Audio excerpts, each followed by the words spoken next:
第一个问题，我想问你，你在这个世界各地四处奔跑，很辛苦，你觉得这么做有用吗？你为香港嘛，不管有没有用，都要做。如果觉得没有用就不做的话，就没人做了。这个要做，这个事情一定要做。这是我们香港人的心愿，我们要光复香港，要把香港恢复到以前这种繁荣、自由、法治、民主，我们一定要恢复，这个要做的。每一个人去做，不管是台湾也好，上海也好，他们都应该为自己的地方来尽他们的完全的力量等个地方有前途、有安全、有自由，这个很重要的，所以这个不能不做。您今天讲的，其实在英国当时可以帮助香港决定他们是不是要独立，但是你说这段历史，你觉得都是这样子？所有外国包括英国也好，美国也好，你不可以怪他们。英国首相是英国人选出来的，是不是他的工资是英国的纳税人给的，所以他为英国，他不会站在你的立场的，是不是？今天就算这个台湾的问题美国也是不会全部站在台湾。如果你台湾全力要抵抗中共的话，他会支持你。但支持不是主人，主人本身一定要自己自立出来，自己要来出，人家才会支持你。你看到这次乌克兰一样，所以美国绝对不会有军人登陆台湾，做这个教练培训可以，但是不会帮你出血的、流血的。所以我的看法是我们自己要自己做。我们香港人，包括我们香港人也一样香港7、8、9岁起来搞议会，人家才可以支持你，不然的话你这个人去问，这个人去问，没有意思，达不到什么目的。那您觉得现在就是来到英国的香港人应该比其他国家都多，你也在各个国家都走过，你觉得在英国的港人他们有什么需要特别的努力的付出的吗？英国的港人呢，因为英国收留，他有 BNO 收留的港人，其实他们有责任嘛。你在殖民地出生的人，就是等于在英国本土出生的人嘛，没有区别的。他们有分的什么一等公民、2等公民，在搞这套东西。你这个有居留权，那个没有。这个英国人就他们还是有一套所谓种族歧视，讲到难听一点就是种族歧视。所以他会会同情。但是他不会全力以赴我们搞的最后还是要靠自己那么共产党最大的问题是它是没有民意的，它是没有这个人民授权没有人民授权。如果你有一个人民授权的，好像我现在说这个香港议会的话，他们真的怕得要死，因为他的所有的人大也好，政协也好，全部是假的，用来装样子。突然之间有一个真的话，全世界肯定是支持真的，不会相对之下，人家支持真的。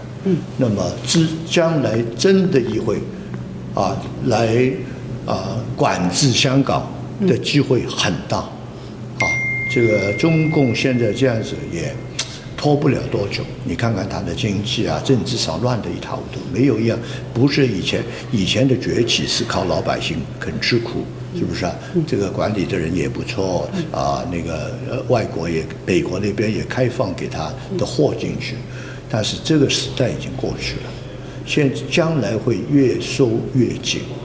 那么所以中国的经济只会走下坡也说不定他们会跟这个自由世界会分开，就变了两个叫做阵营，2个阵营，他们是比如中共跟俄罗斯北朝鲜古巴、委内瑞拉、伊朗，他们作为一个体系巴基斯坦，然后自由世界作为体系，那么很明显了，一对下去，你知道这个前途哪里有前途所以最终还是自由世界肯定要赢的。那你觉得香港人在争取光复香港的路上最大的障碍是什么？现在还是自己要马上一定要组织起来，不然的话，共产党倒了之后中国也会很乱。一乱的情况之下，我们就变了中共的一部分变了中国的一部分。那么我们不想，因为其实我们跟这个14亿人口不一样，14亿人口经过70年的洗脑啊，他们已经不太懂得什么叫自由啊、法治啊、民主，他们不懂，他们以为这个是虚的。我们是当真的，我们跟西方的普世价值是一样，我们当真的。所以大家追求的目标不一样，他们追求是权利，我们追求最终的，我们这个生活没问题，我们香港人的生活没问题，我们追求是自由、法治、民主，所以大家的层次不一样。所以我们不可以马上和他们混在一起。希望将来他们逐步跟我们可以成为同等，这等于是当天的西欧跟东欧一样欧洲的西方跟东欧有个过程，现在还在逐步拉近。那你觉得？您刚才也说了，这个只有在中共倒台之后，可能这个香港人要追求的民主自由那种宪政的体制才有可能。也不一定，你好像比如说习近平下了台，不管什么原因，那么肯定中共现在里边有很多是亲美的，不少你知道了啊，他们这个以前发财这批人都是亲美的。那么他们会派人到华盛顿跟美国商量，什么我们怎么恢复以前的这种关系啊，什么。那么美国说，你还要恢复，新疆怎么办？西藏怎么办？香港怎么办？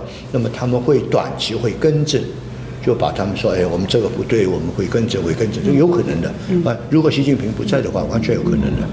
这个等于邓小平一样嘛，当时邓小平也是开放嘛，什么改革开放就是让步。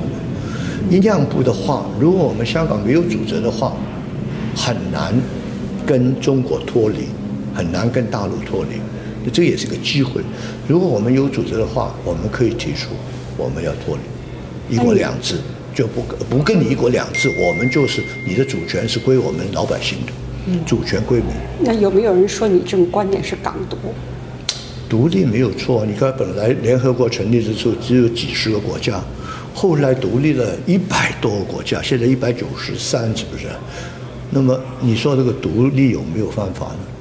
共产党把我们洗脑，把我们中国人洗脑大一统，一分开就是不对了，什么分开不对，把台湾人也骂得要死。人家独立比你好不得多少。我跟你说，中国如果分开20个国家，这个总的 GDP 超过现在的几倍。上海人你以为很想跟他们一起啊？跟他们一起，跟全部好钱就赚的外汇全部拿走，给一点人民币给你啊，是不是这回事啊？整个中国都是这样，很多广东赚多少外汇啊？每年他拿外汇他拿走了，给一点人民币给你，现在还说不许换，又不许你旅行，所以所有整个中国都想个别大家独立，当然将来大家喜欢的话，可以组一个联邦嘛。互相合作，这种事情老早这个中央集权，什么一个县里边的县长都由北京来指定，肯定是把你管得到吗？